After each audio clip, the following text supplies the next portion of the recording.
इनके साथ एक व्यक्ति एक स्त्री आई थी जिसका नाम है रिंकू मंडल। वो यहाँ आकर क्या करना चाह रही थी?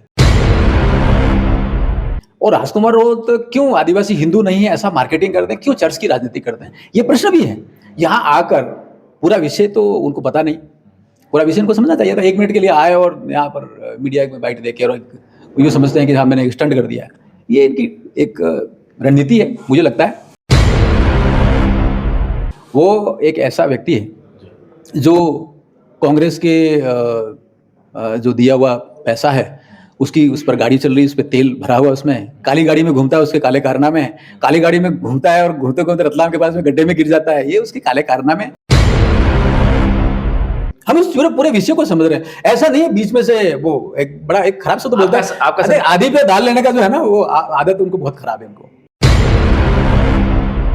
ये बहुत बड़ा प्रश्न है। आदिवासी की बात नहीं मानता वो केवल चर्च की बात मानता है, इस्लाम की बात मानता है और जो क्रिश्चियन एक्टिविस्ट है उनकी बात मानता है। ये आप देखिए, ये समाज का मुद्दा नहीं है, ये क्षेत्र का मुद्दा है। लॉ एंड ऑर्डर खराब करने के लिए आया था।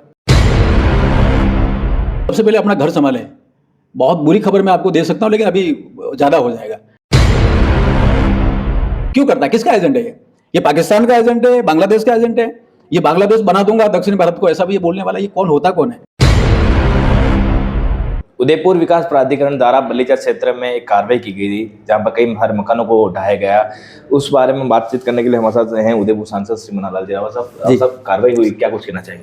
देखिए, कार्रवाई हुई है और आप सभी के माध्यम से काफी जानकारियां मिली हैं कि कोई अवैध वहां कब्जे थे। कुछ लोगों ने 500 रुपए के स्टाम्प पेपर पे कुछ चीज प्लॉट बेचे हैं, कुछ लोगों ने खरीदे हैं, कुछ लोग वास्तविक हैं, कुछ अवास्तविक हैं। मुझे लगता है इसमें और ज्यादा डिटेलिंग करना चाहिए।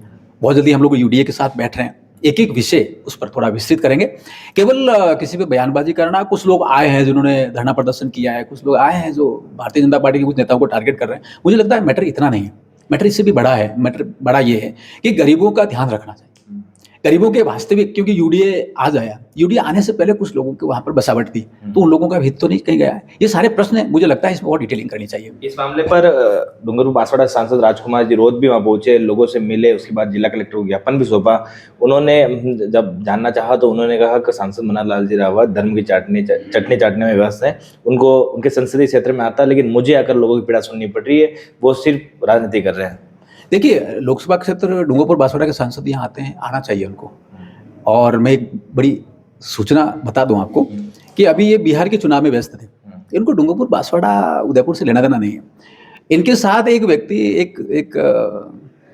एक स्त्री आई थी जिसका नाम है रिंकू मंडल। वो यहाँ आकर क्या करना चाह रही थी?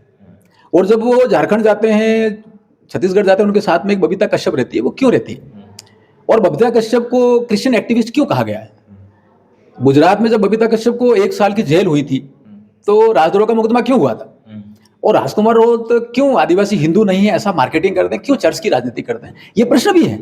यहाँ आकर पूरा विषय तो उनको पता नहीं, पूरा विषय उनको समझना चाहिए था। 1 मिनट के लिए आए और यहाँ पर मीडिया में बाइट देके और ये समझते हैं कि हाँ मैंने एक स्टंट कर दिया है। ये इनकी एक रणनीति है मुझे लगता है। वो एक ऐसा व्यक्ति है जो कांग्रेस के जो दिया हुआ पैसा है उसकी उस पर गाड़ी चल रही है, उस पर तेल भरा हुआ, उसमें काली गाड़ी में घूमता है, उसके काले कारनामे हैं। काली गाड़ी में घूमता है और घूमते घूमते रतलाम के पास में गड्ढे में गिर जाता है, ये उसके काले कारनामे हैं। मुझे लगता है उसको समझना चाहिए कि यशस्वी प्रधानमंत्री जी और यशस्वी मुख्यमंत्री भजनलाल जी जो डबल इंजन की सरकार काम कर रही है और वो इतना बड़ा काम कर रही है, जनजातीय गौरव दिवस के रूप में डूंगरपुर में आयोजन हो रहा है, उसकी सब तैयारियां कर रहे हैं और वो ध्यान भटकाना चाहता है कुछ विषयों को लेकर। मुझे लगता है इतने बहुत है। अब डबल इंजन की बात करें, उन्होंने डबल इंजन पर ही कटाक्ष करते हुए कहा कि यहाँ तो 8 कौन से लगाकर सांसद तक है वो बीजेपी का, फिर भी लोगों के बस्तियां हैं वो उजाड़े जा रहे हैं, लोगों के घर हैं उजाड़े जा रहे हैं।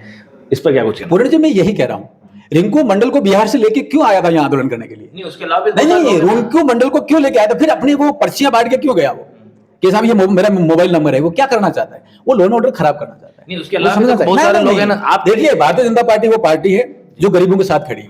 अगर किसी गरीब का अहित हुआ है, हम बैठे हैं, हम उनका काम करेंगे।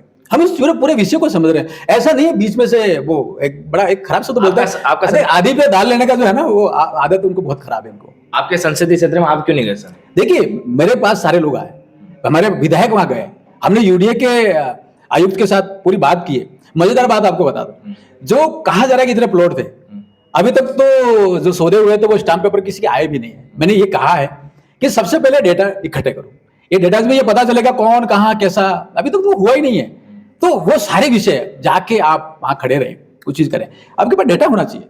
केवल आए और एक हंगामा करने की कोशिश करना, मुझे लगता है ये अच्छी राजनीति है।